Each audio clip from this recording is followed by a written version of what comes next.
ভাই বোনেরা, আপনাদের সাথে আমি 18 বছর ছিলাম। বিভিন্ন সময়ে বিভিন্ন অনুষ্ঠানে অনেক মানুষের সাথে দেখা হয়েছে। দীর্ঘ প্রায় 18 বছর পর 25 ডিসেম্বর দেশে ফিরছেন বিএনপির ভারপ্রাপ্ত চেয়ারম্যান তারেক রহমান। লন্ডনের হিথ্রো বিমানবন্দর থেকে বিমান বাংলাদেশ এয়ারলাইন্সের একটি ফ্লাইটে ঢাকার উদ্দেশ্যে রওনা হবার কথা রয়েছে তার। 25 তারিখে ইনশাআল্লাহ আপনাদের দয়া আল্লাহর রহমতে আমি দেশে ফিরে যাব। কিন্তু এখানে উপস্থিত, এই ঘরে উপস্থিত প্রত্যেকটি মানুষের কাছে আমার অনুরোধ, দয়া করে কেউ আপনারা এয়ারপোর্টে সেদিন যাবেন না। কিন্তু দেশে ফেরার আগেই প্রশ্ন উঠছে তারেক রহমানের ফ্লাইটের নিরাপত্তা নিয়ে। বিএনপির ভারপ্রাপ্ত চেয়ারম্যান তারেক রহমান বিমান বাংলাদেশ এয়ারলাইন্সের যে ফ্লাইটে দেশে ফিরবেন, সেই ফ্লাইটে আরও 2 কেবিন ক্রুকে এবার লন্ডন থেকে পরিবর্তন করা হয়েছে। বিমান কর্তৃপক্ষ জানিয়েছে, নিরাপত্তাজনিত শঙ্কা ও রাজনৈতিক সংশ্লিষ্টতা নিয়ে গোয়েন্দা তথ্যের ভিত্তিতে এই সিদ্ধান্ত নেওয়া হয়েছে।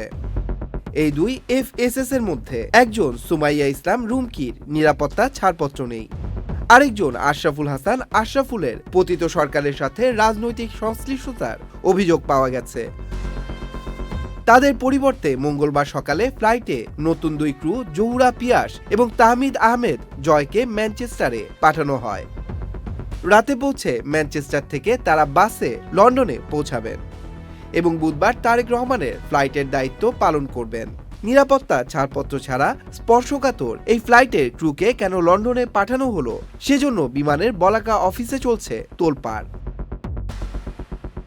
এর আগে লন্ডন থেকে বুধবার যে ফ্লাইটটি তারেক রহমানকে নিয়ে ঢাকার উদ্দেশ্যে রওনা হবে, সেই ফ্লাইটের ককপিট এবং কেবিন ক্রুকে রোববার ঢাকা থেকে রওনা হওয়ার আগ মুহূর্তে নামিয়ে দিয়েছেন গোয়েন্দারা। নিরাপত্তাজনিত শঙ্কা ও রাজনৈতিক সংশ্লিষ্টতার ভিত্তিতে বাদ দেওয়া হয়েছে junior purser JP Mohammad Saogatul Alam Saogat ও ফ্লাইট স্টুয়ার্ডেস FSS জিনিয়া ইসলামকে। এর আগেও গোয়েন্দা রিপোর্টের ভিত্তিতে গত 2 মে খালেদা জিয়ার ফ্লাইট থেকে আওয়ামী লীগ সরকারের সাথে ঘনিষ্ঠতার কারণে নামিয়ে দেওয়া হয়েছিল বিমানের কেবিন ক্রু আল কুবরুন নাহার কসমিক ও মোহাম্মদ কামরুল ইসলাম বিপনকে।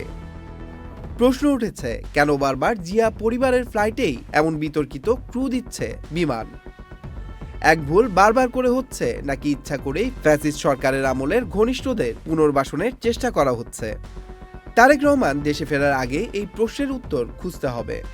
প্রতিদিনের ফ্লাইটে ক্রু পজিশনিং করে বিমানের কাস্টমার সার্ভিস ডিপার্টমেন্টের প্ল্যানিং অ্যান্ড শিডিউলিং ইউনিট। দীর্ঘদিন যাবৎ এই ইউনিটের ম্যানেজারের দায়িত্ব পালন করছেন শাহনাজ বেগম, যার হাত দিয়েই বেগম খালেদা জিয়া ও তারেক রহমানের মতো গুরুত্বপূর্ণ ব্যক্তিদের ফ্লাইটে ক্রু পজিশনিং করা হয়েছে। গোয়েন্দা তথ্যে উঠে এসেছে 2023 সালে বেশ কিছু সংখ্যক কেবিন ক্রুদের নিয়ে 15 আগস্ট জাতীয় শোক দিবসের অনুষ্ঠান পালন করেছিলেন শাহনাজ বেগম।